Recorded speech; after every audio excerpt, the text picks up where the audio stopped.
Kissimmee, Florida. Even the Wi-Fi password made reference to President Trump. Big Red Wall. Speaker after speaker at the Florida Republican Party's Sunshine Summit on Friday focused on the same set of issues, a useful snapshot of what is on the mind of the GOP. How great it is that Donald Trump is president and Hillary Clinton is not. The Supreme Court. The fake news liberal media. Representative Maxine Waters. The deep state. But as with other Republican events these days, it always came back to Trump, the conversation existing within a closed epistemic loop. The list of speakers was a mishmash of the kind of people who have been fixtures at conservative gatherings over the years, like tax cut advocate Grover Norquist, combined with those who owe their political celebrity to Trump's rise. Think Republican National Committee spokeswoman Kayleigh McEnany, who during the 2016 election became a prominent pro-Trump commentator on cable news. But in a sign of how much Trump has made the party his own, the message coming from this eclectic roster of voices was basically the same. Isn't Donald Trump great? Said Dick Morris, the 90s era Bill Clinton advisor who has pivoted to the right. And we are not afraid to say that out loud. In fact, we're coming out of the closet. We're Trump supporters. And if we have to choose another restaurant to have lunch in, we will. Boy, do we have a politician who has kept his promises, and that is President Donald Trump, McEnany said during her remarks. If your first introduction to Republican politics was this event, you wouldn't know that these kinds of conservative gatherings used to carry more of an undercurrent of conflict between ideological activists and the Republican establishment. Now that Trump is the establishment, and now that Republicans who opposed him have either been rendered irrelevant or brought on board, that kind of fractious talk has dissipated. In its place is feel-good rhetoric about Trump's greatness and all the winning allegedly taking place. Former Utah Congressman Jason Chaffetz was once one of those opponents, but he, too, has joined the Trump train. Chaffetz dramatically withdrew his endorsement of Trump after the Access Hollywood tapes release in October 2016, before reversing course a few weeks later and saying he would vote for him after all.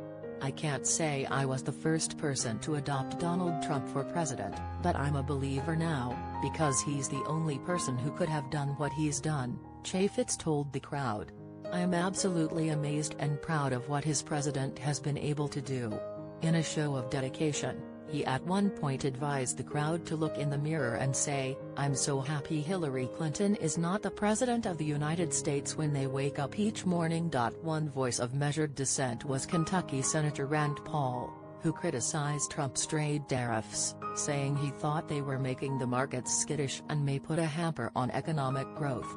But even he tempered that criticism with praise, giving his full-throated endorsement to the Trump-backed tax cut Republicans passed in December and praising the president for being a better golfer than he is.